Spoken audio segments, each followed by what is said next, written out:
Hi guys.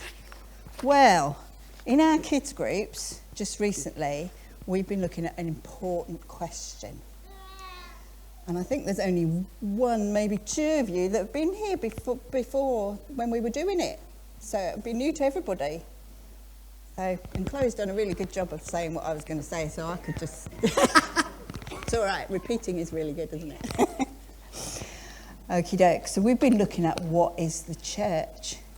And first of all, we asked, are church buildings important? Now, we know, because we meet in a school, don't we, that a building is just a place to meet. So what's the church then? What do you think? Does anybody know? What's church? It says, we found out.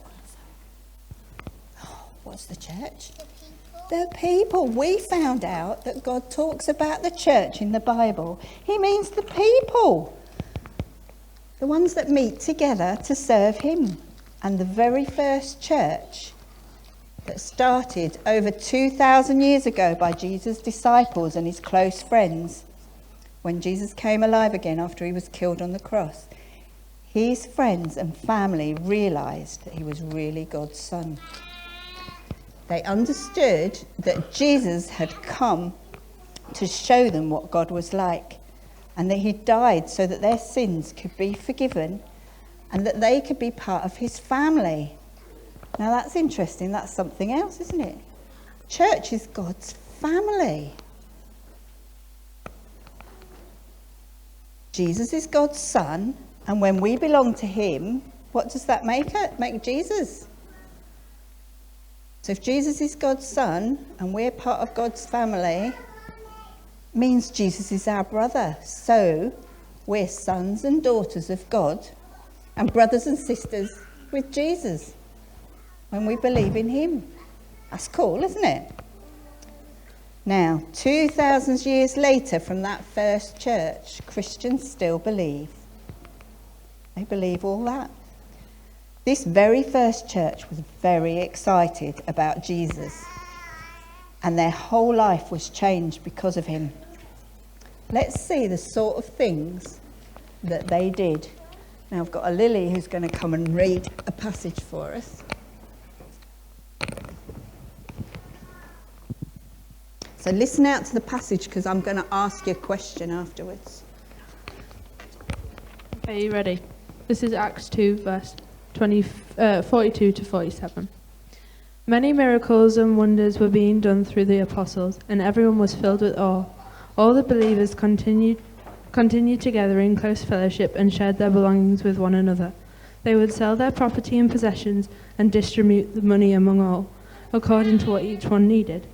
Day after day they met up as a group in the temple, and they had their meals together in their homes, eating with glad and humble hearts, praising God and enjoying the goodwill of all the people. And every day the Lord added to the group those who were being saved. Excellent, thank you. So, what did it say that the people in the church did? Were you listening? Are any grown-ups listening? They sold stuff. Yeah, they sold their possessions so that they could give stuff to people who didn't have anything. What else did they do? Was anybody else listening? They ate together. They spent time together. They praised God together. And they prayed together.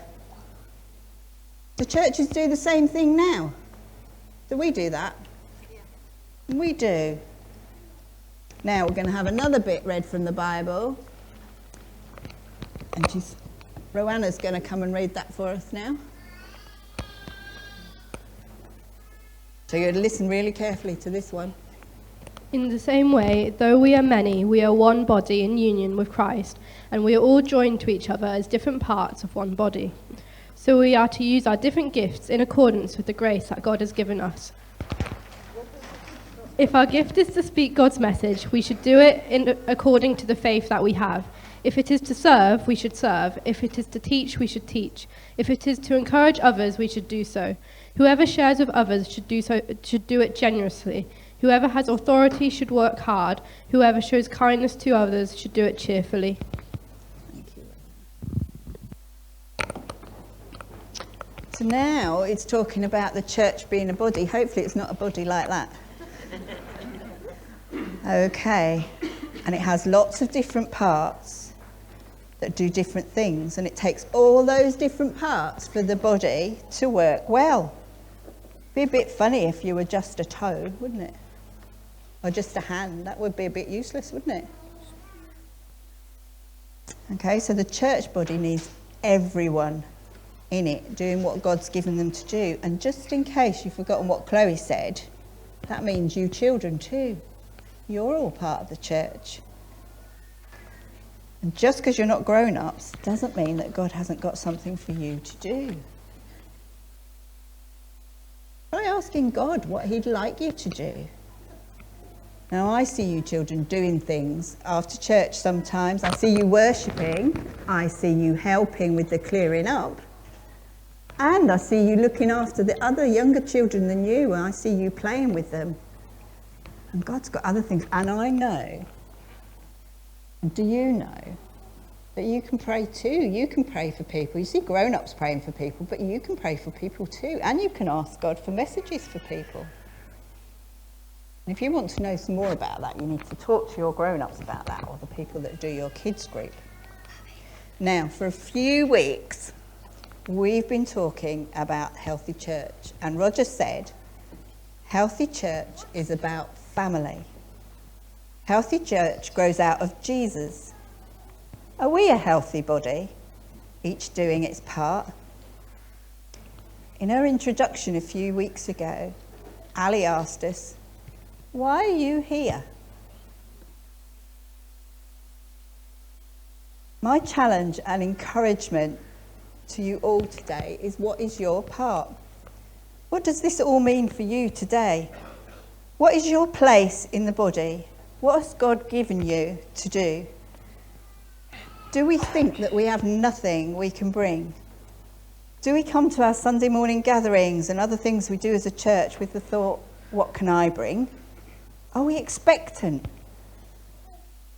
Let's just say I'm talking to myself here. I'm not trying to make anybody feel guilty. I want to encourage us all. You are a vital part of the church family. You have a part to play. We all have a place in this body. We need all the parts to keep us healthy. We all rush about today with one thing and another, and we need to take time to sit down, stop rushing, and listen to what God is saying. His call to holiness, his call to what he wants us as a church to be. Phil Moore, in his commentary on Romans, says this: Paul warned the church at Corinth, and he does the same for Rome. There is no such thing as a Christian loner. God makes us all different and incomplete by ourselves. Until we are knitted into a local church body, just as our physical limbs and organs are of little use to us unless they are joined to the rest of our bodies. We may be busy, but the gospel tells us that no Christian is too busy to get plugged into church. I just want to read you a final passage from Romans 12.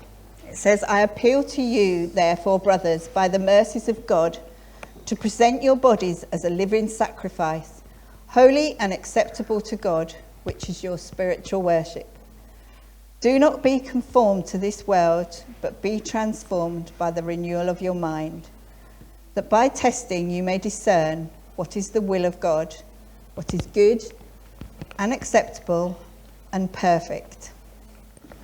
So as grown-ups, I'd like us to think a little bit more about how we build a healthy church and how we build healthy habits. So we're going to do what we do when we have our kids groups, is we're going to split into groups of around 4, and I'm going to give out these questions, and I'll read them out to you now, and I'd love you to discuss them amongst yourselves, talk about them, have a think about them, and then take time to pray for each other.